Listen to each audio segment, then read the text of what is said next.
بسم الله الرحمن الرحيم.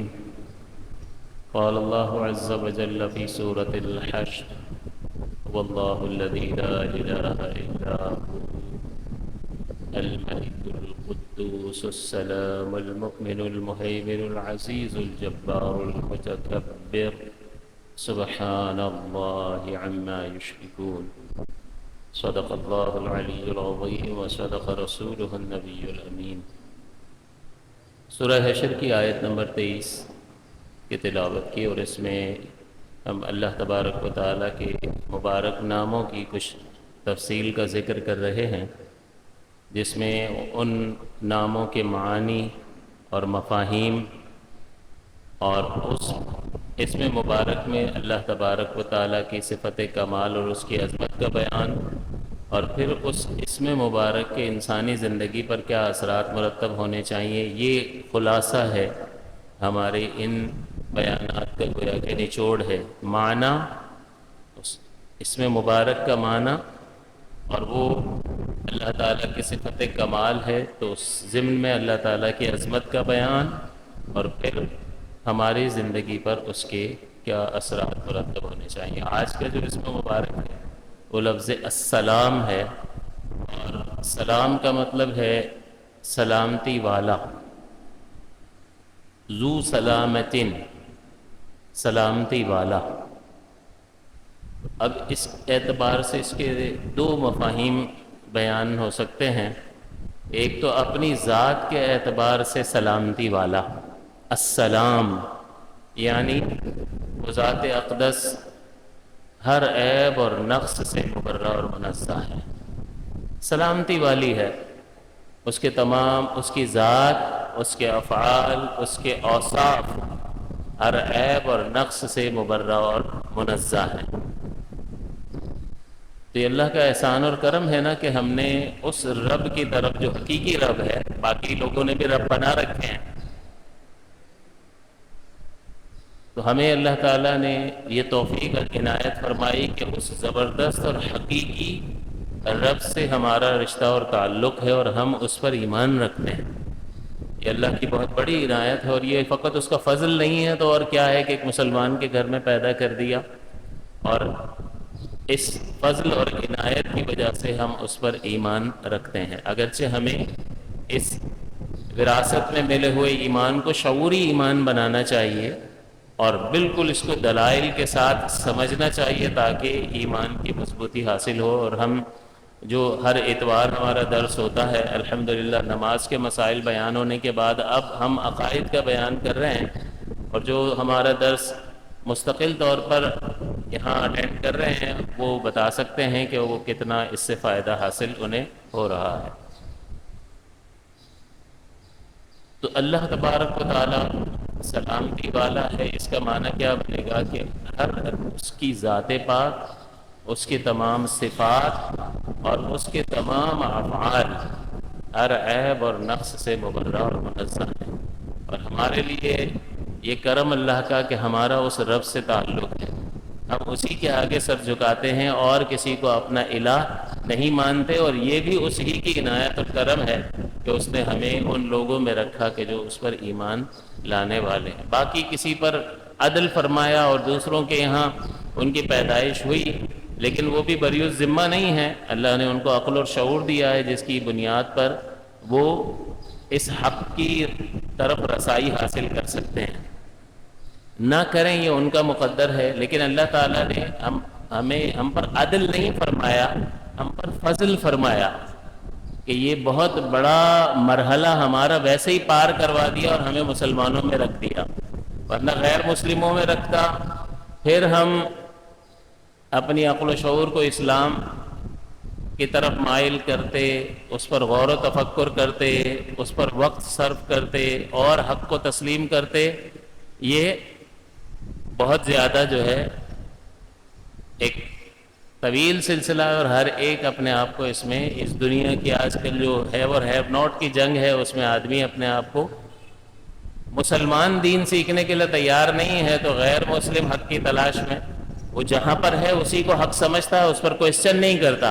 حالانکہ اللہ تعالیٰ نے کیا فرمایا، فَاعْلَمْ أَنَّهُ لَا إِلَٰهَ إِلَّا اللَّهُ، کہ جان تو کہ اللہ کے سوا کوئی لائق عبادت نہیں ہے، تو یہ حق ہے یا نہیں ہے؟ لا الہ الا اللہ حق ہے، اس کے باوجود مسلمان سے کہہ رہے ہیں جانو، سیکھو، دلیل سے سمجھو، تاکہ تو کوئی تمہیں گمراہ نہ کر سکے، کوئی تمہیں شک و شبے میں مبتلا نہ کر سکے۔ اس کا مطلب یہ ہے کہ تمہیں تمہارے آبا سے، اجداد سے، والدین سے، تمہارے پرورش کرنے والوں سے جو کچھ بھی حاصل ہوا ہے اس کو اسلام پر پیش کرو اور حق تک پہنچنے کی کوشش کرو۔ جو اس میں سے اسلام کے دین کی تعلیمات کے موافق ہے اس کو اختیار کر لو، اور جو دین کی تعلیم کے موافق نہیں ہے اس کو چھوڑ دو۔ یہ تو مسلمان سے بھی کہا گیا ہے۔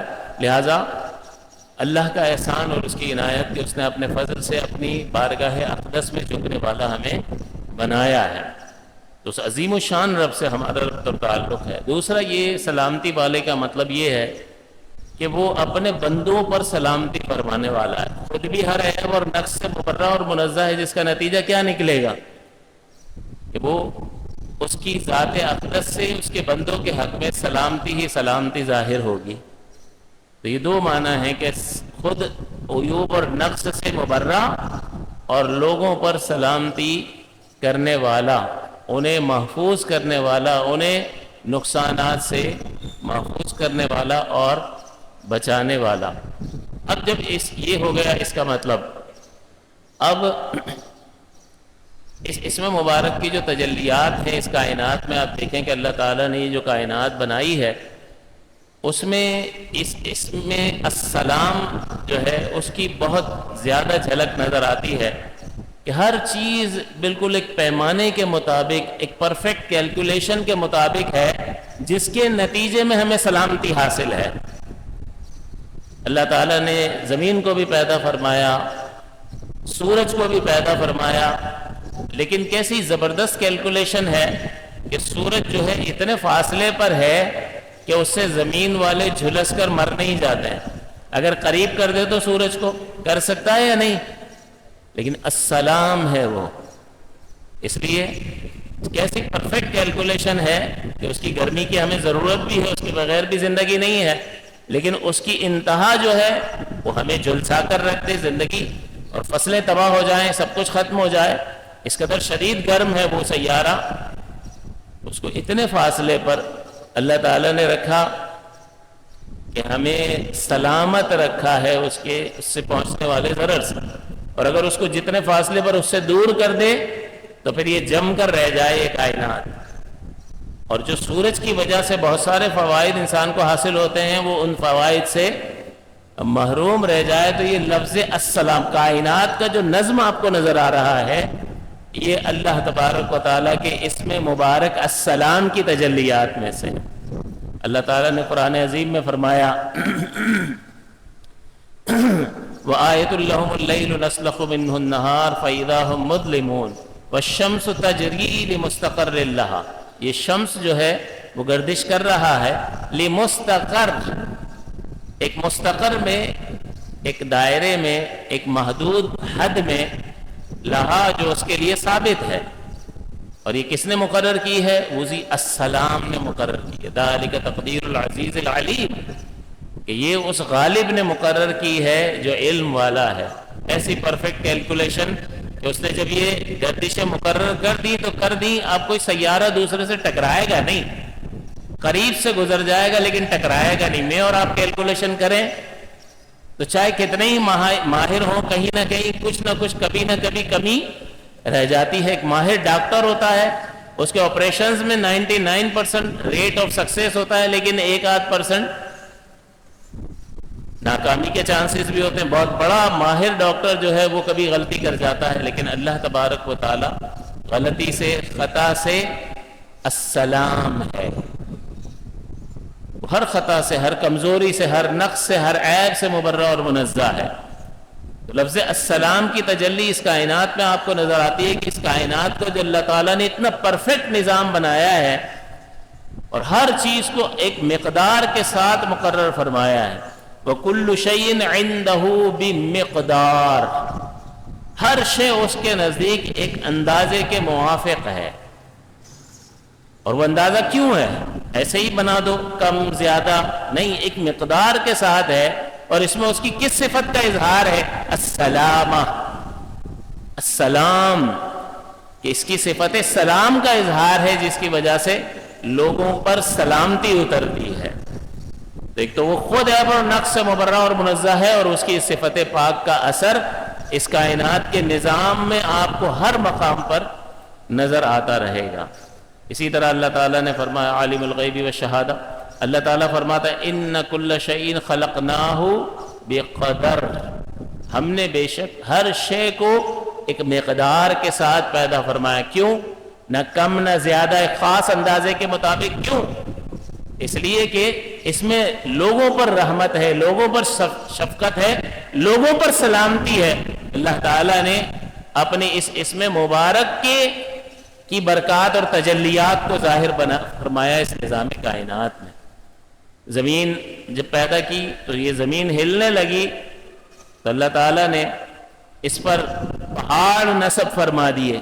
یہ گویا کہ کیلوں کا کام دیتے ہیں، کیل ٹھوک دو تو شے مضبوط ہو جاتی ہے، جم جاتی ہے نا۔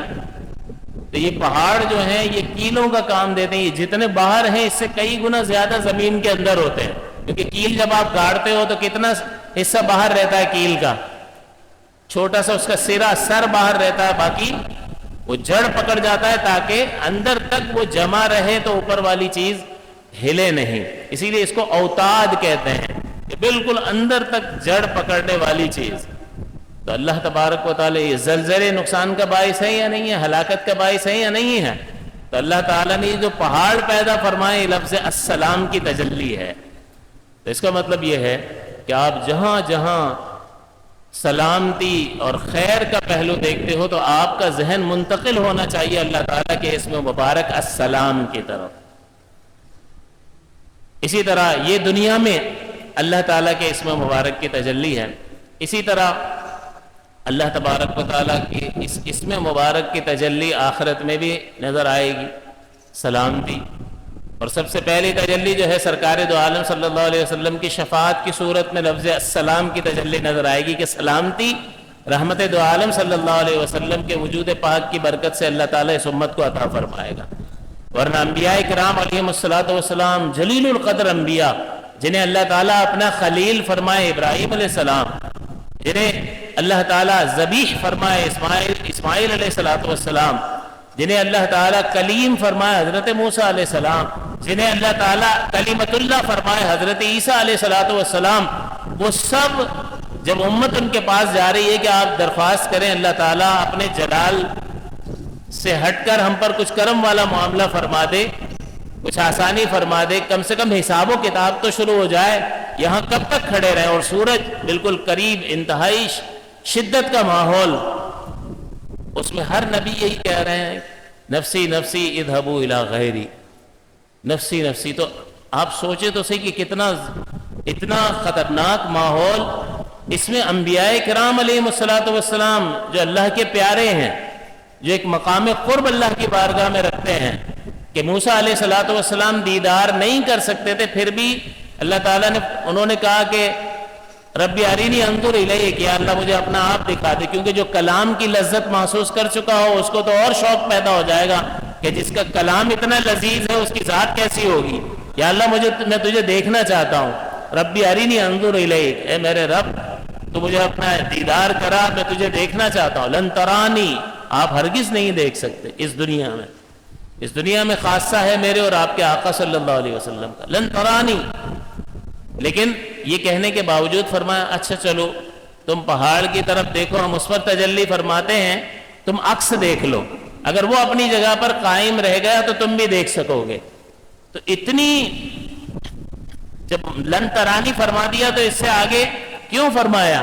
یہ اعزاز اور اکرام ہے حضرت موسیٰ علیہ الصلوۃ والسلام کا، کہ کیا مرتبہ اللہ کی بارگاہ میں آپ کو حاصل ہے کہ اتنا کر کے دکھایا کہ دیکھو پہاڑ پر تجلی ڈالتا ہوں تم اس کو دیکھ لو۔ یہ کیوں اتنا اہتمام؟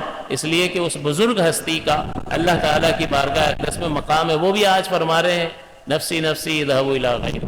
حضرت عیسیٰ علیہ السلام کلیمت اللہ ہے، روح اللہ آپ کا لقب ہے، لیکن اس کے باوجود نفسی نفسی فرما رہے ہیں۔ اور نبی اکرم صلی اللہ علیہ وسلم انا لہا، میں اسی کام کے لیے ہوں۔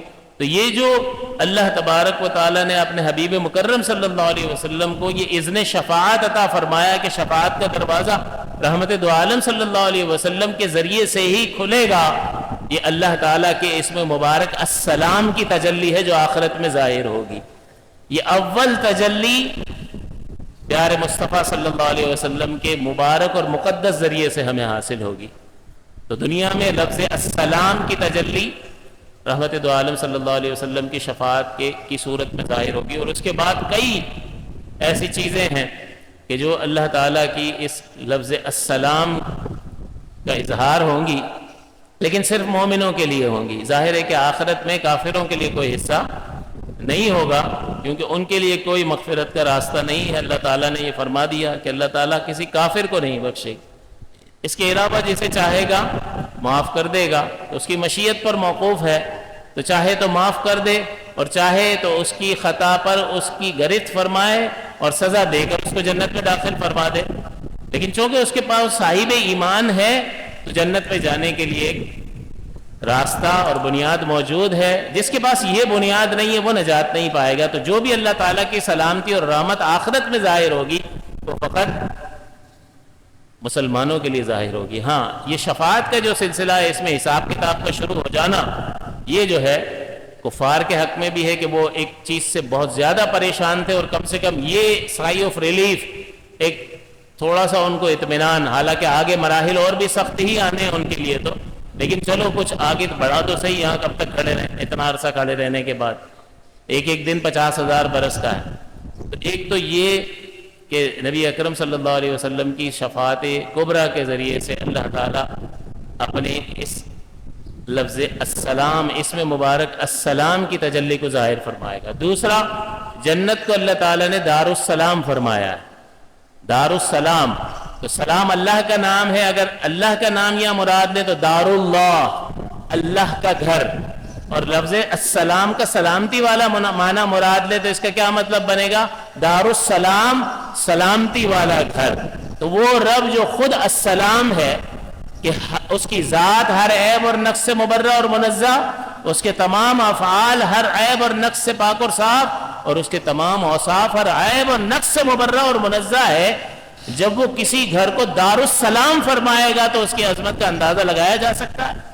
کوئی غم، کوئی ٹینشن، کوئی پریشانی، کوئی بیماری، کوئی دکھ، جو آپ کو یہاں پر پیش آتا رہتا ہے، فرض کر لیں وہاں کسی شے کا، کسی غم کا، کسی پریشانی کا، کسی دکھ کا، کسی تکلیف کا کوئی نام و نشان بھی نہیں ہے، اسی لیے اس کو فرمایا دار السلام۔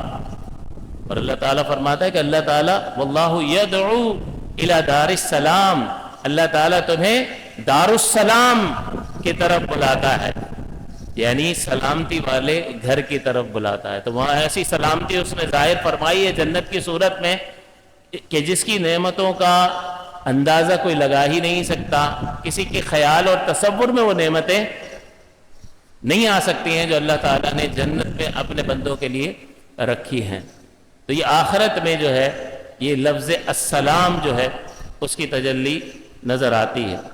اس کے علاوہ ان دو چیزوں کے بیان کے بعد جو آخری چیز ہے، پہلی چیز کیا بیان کی؟ لفظ السلام کا معنی بیان کیا۔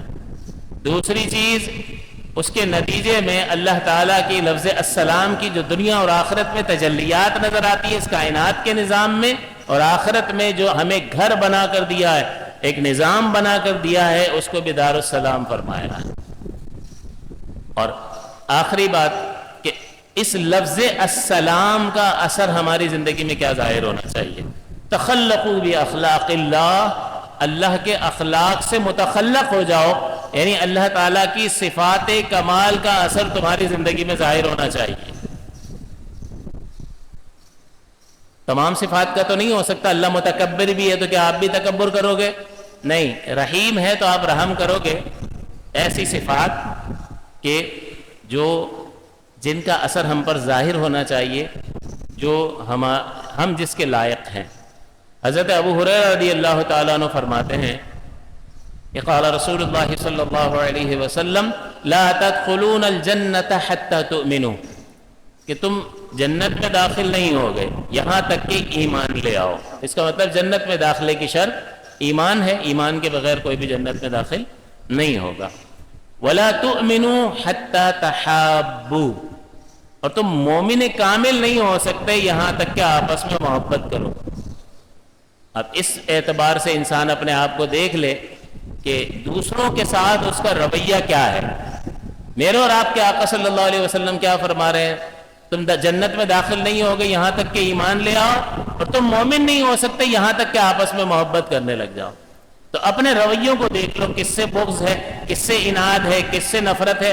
خامخواہ کی نفرت، خامخواہ کا بغض اور اناد، اور اس لیے کہ اللہ نے اس کو کوئی نعمت دی ہے اس سے حسد، نعمت والا حسد کیا جاتا ہے، کسی سے مال کی وجہ سے حسد کیا جاتا ہے، کسی سے حسن کی وجہ سے، کسی سے اس کی ذہانت کی وجہ سے، کسی سے اس کے پاس جو کچھ بھی نعمت ہوتی ہے، کسی کی آواز اچھی ہے تو اس سے حسد کیا جاتا ہے، کوئی بیان اچھا کرتا ہے تو اس سے حسد کیا جاتا ہے۔ تو ہر نعمت والا حسد کیا جاتا ہے، یعنی ایک یہ سبب اور وجہ ہے، لیکن یہ کوئی اچھی بات نہیں ہے۔ حضور فرماتے ہیں کہ حسد نیکیوں کو اس طرح کھا جاتا ہے جس طرح آگ لکڑی کو کھا جاتی ہے۔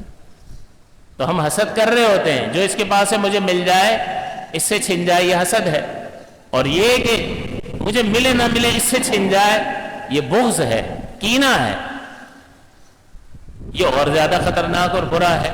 تو اگر کوئی بتاتا ہے تب بھی ہم کہتے ہیں کہ یار یہ کتنی گندی بات ہے، یہ کتنی بری صفت ہے، لیکن ہمارے اندر موجود ہوتی ہے۔ کوئی برابر میں دکان کھول لے تو وہ اچھا نہیں لگے گا، تو کالج میں آ کر، کلاس میں آ کر اچھی پرفارمنس دینے لگے، پہلے آپ جو ہے وہ ٹاپ پر تھے، اب آپ سیکنڈ پر آ گئے تو اس سے جلن شروع ہو گئی۔ بھئی اپنی محنت کرو، آگے بڑھو، ورنہ اللہ تعالیٰ نے جس کو جو عزت دینی ہے اس کو مل کر رہے گی، کوئی چھین تو سکتا نہیں ہے۔ تو تم اللہ کی تقسیم پر ناراض ہوتے ہو، اس کا مطلب یہ ہے کہ تمہیں اللہ تعالیٰ پر بھروسہ اور توکل ہے ہی نہیں، کہ مجھے جس درجے میں رکھا ہے میرے ساتھ تو ظلم ہو گیا۔ اور آپ کو ملک کے بعد میں کیا سمجھایا تھا؟ الملک، کہ سب کچھ اسی کا ہے، اور وہ اپنی کائنات میں جس طرح کا بھی تصرف کرے گا وہ انصاف ہے، ظلم نہیں ہے، کہ میرا تھا مجھے نہیں دیا، مجھ سے لے لیا، یہ بندے کا تھا ہی نہیں، اللہ ملک ہے۔ یہ کتنی برائی ہے۔ حضور فرماتے ہیں کہ تم مومن نہیں ہو سکتے کامل یہاں تک کہ تم آپس میں محبت کرنے لگ جاؤ۔ ہر ایک اپنا محاسبہ کرے، چھوڑ دو دوسروں کو۔ آپ کو اپنی قبر میں جانا ہے، کوئی کیا کر رہا ہے اس کو چھوڑ دو، یہ بھی تو کر رہا ہے، یہ بھی تو کر رہا ہے، سب یہی کر رہے ہیں، بھئی سب یہی کر رہے ہیں، وہ اپنا جواب دے لیں گے۔ آپ کو آخرت میں اچھا گھر چاہیے یا نہیں؟ آپ کو اچھی موت چاہیے یا نہیں؟ آپ کو قبر میں راحت اور سکون اور آرام اور آسائش چاہیے یا نہیں؟ آپ کو قبر کی وسعت چاہیے یا نہیں؟ آپ کو قبر میں وحشت سے نجات چاہیے یا نہیں؟ سہولتیں ساری چاہیے لیکن کام کوئی نہیں کرنا۔ تو ایسے تو there is no free lunch in this world۔ اس دنیا میں کوئی بھی چیز مفت میں نہیں ملتی ہے، تو یہاں نہیں ملتی ہے تو آخرت میں کیسے ملے گی؟ کچھ نہ کچھ تو سنجیدگی کے ساتھ سوچنے کی ضرورت ہے۔ تو ہر ایک اپنا محاسبہ کرے کہ حضور کے اس فرمان مبارک کے مطابق اس کی زندگی ہے یا نہیں ہے، ورنہ خسارے میں۔ حضور فرماتے ہیں آگے، الا ادلکم علی شیء اذا فعلتموہ تحاببتم۔ بندہ کہتا ہے کہ یار یہ محبت کیسے پیدا ہوگی؟ تو حضور فرماتے ہیں کیا میں تمہیں ایسی چیز نہ بتا دوں کہ جب تم وہ کام کرنے لگ جاؤ تو آپس میں محبتیں پیدا ہونا شروع ہو جائیں؟ تو حضور نے مزید فرمایا، افشوا السلام بینکم، آپس میں ایک دوسرے کو سلام کیا کرو۔ لفظ السلام، اس سلام کی تجلی تمہاری زندگی میں کیا نظر آنی چاہیے؟ دوسروں پر سلامتی بھیجو، السلام علیکم ورحمۃ اللہ وبرکاتہ۔ آپ کا کیا جا رہا ہے اس میں؟ لیکن یہ ایک قلبی محبت کا اظہار ہے کہ بھئی میں تمہارے لیے اتنا ہی کر سکتا ہوں کہ وہ رب کریم جو ہے، وہ طاقتور جو ہے، تم پر سلامتی اور اپنی رحمتیں اور برکتیں فرما دے۔ تو اس سے سامنے والے کے دل میں کوئی جذبہ پیدا نہیں ہوگا کہ یار دعا دے رہا ہے، مجھے سلامتی کی دعا دے رہا ہے، اللہ کی رحمت کی دعا دے رہا ہے، اور برکت کی دعا دے رہا ہے، اور اس کی طرف رجوع کر رہا ہے جو ہر برکت کا منبع اور مخزن ہے۔ ہر برکت وہیں سے جاری ہوتی ہے، ہر سلامتی وہیں سے جاری ہوتی ہے، اس کی طرف رجوع کر کے میرے لیے دعا کر رہا ہے، السلام علیکم ورحمۃ اللہ وبرکاتہ۔ حضور فرماتے ہیں لوگوں کو سلام کرو، چاہے کسی کو جانتے ہو یا نہیں جانتے، لوگوں کو سلام کرو۔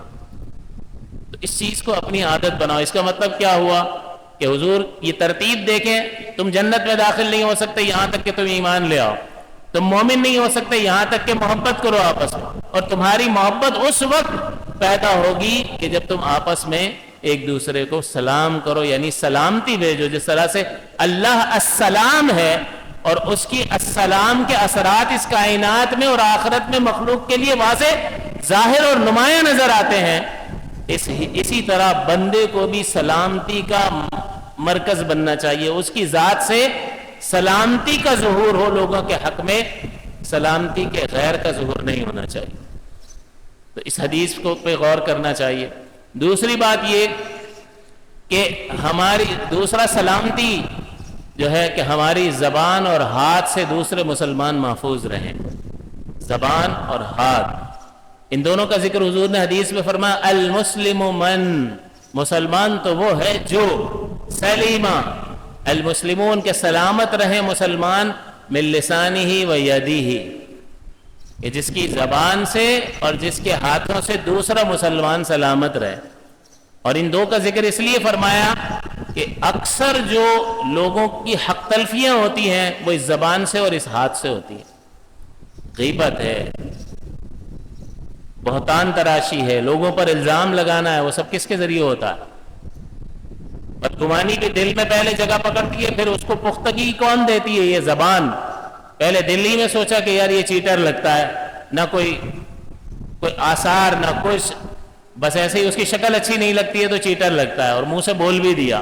اس کا مطلب جو دل میں بدگمانی پیدا کی تھی اس کو زبان سے بول کر پختہ کر دیا. اللہ تعالیٰ نے منع فرمایا ہے اس سے کہ بدگمانی سے اپنے آپ کو محفوظ کرو، یہ حرام ہے، گناہ کبیرہ ہے، قرآن نے اس کو منع فرمایا. تو انسان اپنی زبان سے لوگوں کو کس قدر تکلیفیں پہنچاتا ہے، گالیاں بکتا ہے. حضور نے فرمایا نا حقوق العباد میں سے، آپ کو کئی بار یہ حدیث مسلم کی سنائی ہے کہ ساری نیکیاں لے کر آئے گا لیکن ساتھ ساتھ کسی کو مارا ہوگا، کسی کو گالی بکی ہوگی.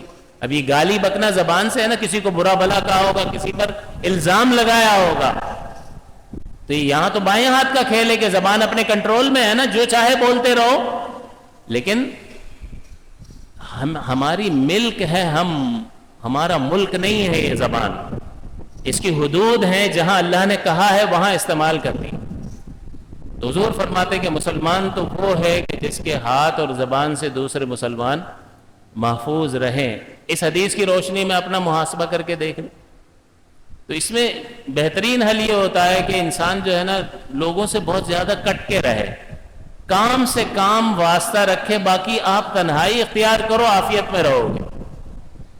چائے کی ہوٹلوں میں بیٹھ کے کیا باتیں ہوتی ہیں، یہ ایسا ہے، وہ ایسا ہے، فلاں ایسا ہے.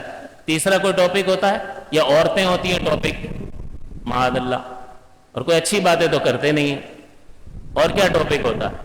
تو برائی کے گڑھ ہیں یہ. بہت زیادہ ایسی صحبتیں ہوتی ہیں جو اچھائی سے شروع ہو کر اچھائی پر ختم ہو جاتی ہیں. تو اس لیے اس دور میں عافیت کا راستہ کیا ہے؟ کتاب سے دوستی کرو، علم سے دوستی کرو، اللہ کے کلام سے دوستی کرو، حضور کے کلام سے، حضور کی سیرت سے دوستی کرو. باقی تعلق لوگوں سے ضرورت کا. اس کے بعد تنہائی. آپ فرق سمجھ لو گے. اگر کوئی بہت زیادہ لوگوں میں اٹھنے بیٹھنے والا ہو، تنہا کر کے دیکھ لے اور پھر سارے دن کا حساب کر کے دیکھ لے کہ یار اس سے بچ گیا، اس سے بچ گیا، اس سے بچ گیا. وہاں بیٹھا ہوتا تو یہ ساری چیزیں کر رہا تھا، اور یہاں آج کتنی چیزوں سے بچ گیا. تو یہ اپنے آپ کو عافیت میں اسی طرح سے انسان رکھ سکتا ہے.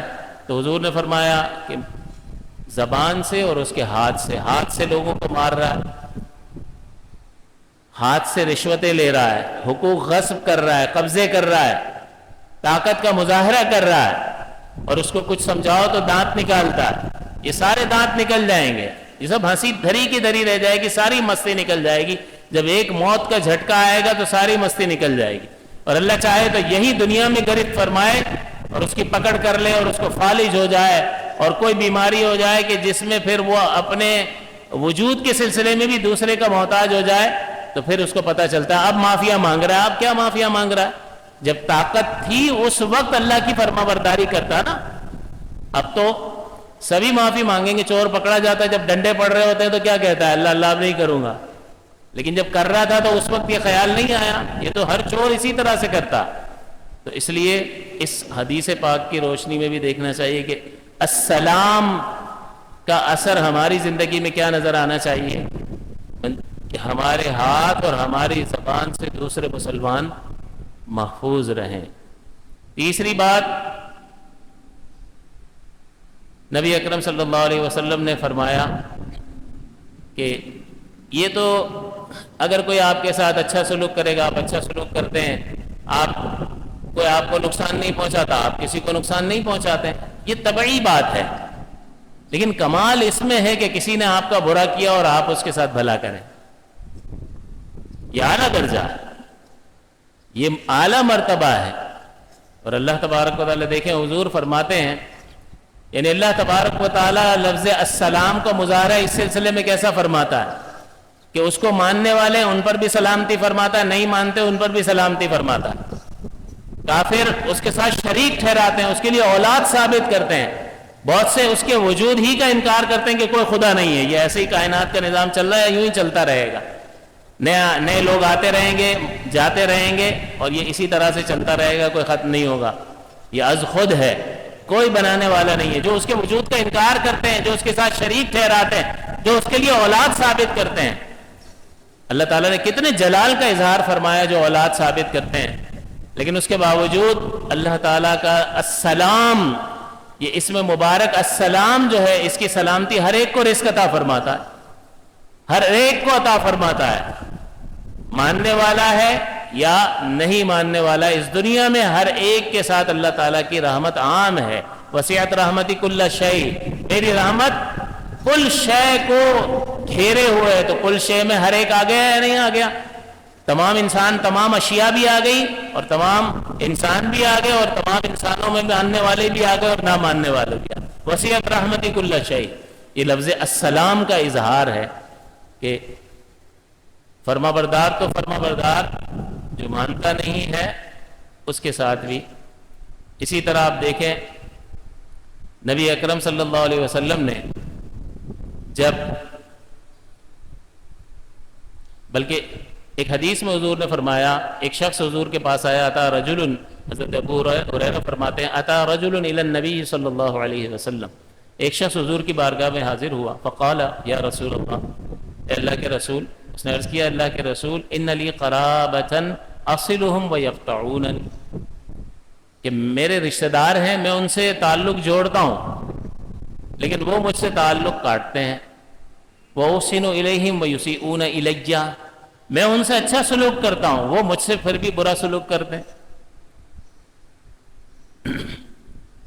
تو حضور نے فرمایا کہ حضور نے فرمایا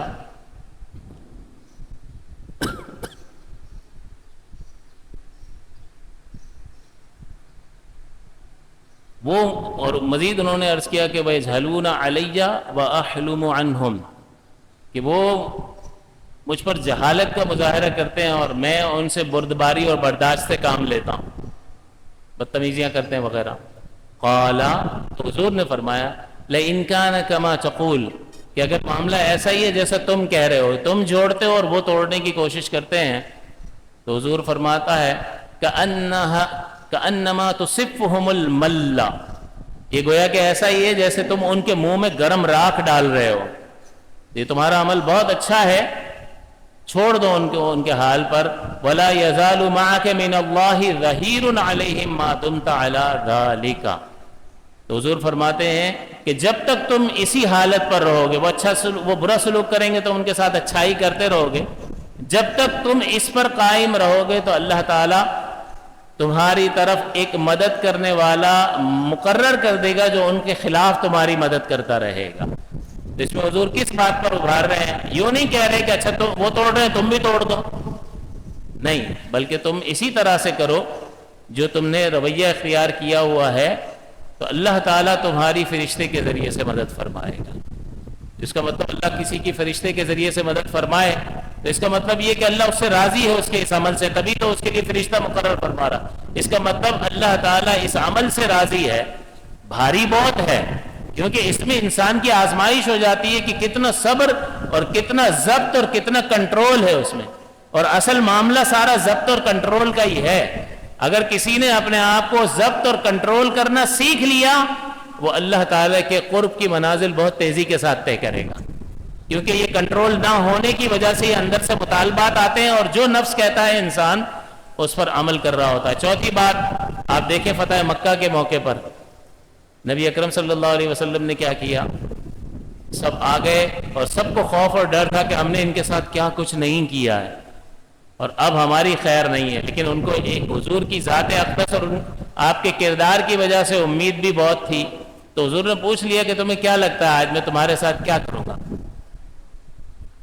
تو انہوں نے کیا کہا، اخن کریم وابن اخن کریم، کہ آپ کریم بھائی ہیں اور کریم باپ کے بیٹے ہیں، تو اس لیے ہمیں تو آپ سے کرم ہی کی امید ہے۔ تو حضور نے کیا فرمایا کہ میں تم سے کچھ بھی نہیں کہوں گا مگر یہ کہ جو یوسف علیہ السلام نے اپنے بھائیوں سے کہا تھا، انہوں نے کتنا تکلیف پہنچائی تھی، لیکن یوسف علیہ السلام نے کیا کہا، انتم الطلقاء اذهبوا فانتم الطلقاء، چلے جاؤ تم پر کوئی مواخذہ نہیں ہے، تم سب کے سب آزاد ہو۔ تو حضور نے وہی بات ارشاد فرمائی کہ میں نے تم سب کو معاف کیا، تم سب کے سب آزاد ہو، امن چین سے اپنے گھروں میں بیٹھو۔ آسان بات ہے، لفظ السلامہ کا اظہار ہے حضور کے مبارک اور مقدس کردار میں۔ تو ہمارے ساتھ کوئی برا نہیں کرتا تو ہم بھی اس کے ساتھ نہیں کرتے، طبعی بات ہے، نہیں کرنا چاہیے، لیکن کمال یہ ہے کہ کسی نے برائی کی ہو اور اس کو اچھائی کے ساتھ جواب دیا جائے، تو ہمارا رب بھی اسے پسند فرماتا ہے، اور ہمارے پیارے نبی صلی اللہ علیہ وسلم کا مبارک اور مقدس طرز عمل اور آپ کی سیرت اور آپ کا کردار بھی یہی ہے، تو اس کی جھلک ہمارے اندر نظر آنی چاہیے۔ کبھی بعض اوقات کسی کی غلطی ہو جاتی ہے، ہمارے ہاتھ میں کنٹرول ہوتا ہے، وہ گڑ گڑا رہا ہوتا ہے، ہمیں تفریحاں سوچ رہی ہوتی ہیں، لیکن نہیں، ہم بھی کسی کے آگے کمزور ہیں نا، اور یہ اختیار ہمیں کسی نے عطا کیا ہے، اس کو مس یوز نہیں کرنا چاہیے، بلکہ حد المقدور جو ہے وہ انصاف سے کام لینا چاہیے اور نرمی کا رویہ اختیار کرنا چاہیے۔ آخری بات کہ جب نبی اکرم صلی اللہ علیہ وسلم سلام پھیرتے تھے نماز سے تو 3 بار فرماتے تھے استغفر اللہ استغفر اللہ استغفر اللہ۔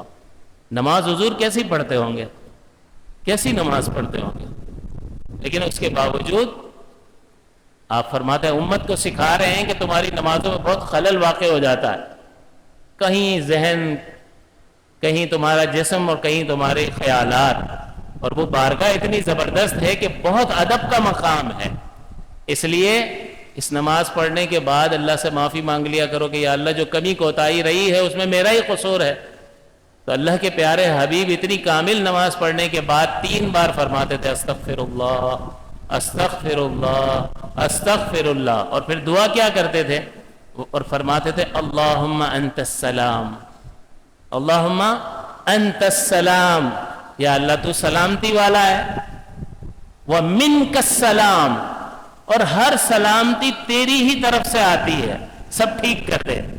اس کا مطلب کیا ہے، تو سلام ہے، سلامتی والا ہے، ومنک السلام، وہی سلام کے 2 معنی جو میں نے ابتدائی کلام میں آپ کی خدمت میں ذکر کیے، کہ سلام کا معنی اللہ تعالیٰ ہر عیب اور نقص سے پاک ہے، اور سلام کا معنی یہ کہ اللہ تعالیٰ اپنے بندوں پر سلامتی کا اظہار فرماتا ہے۔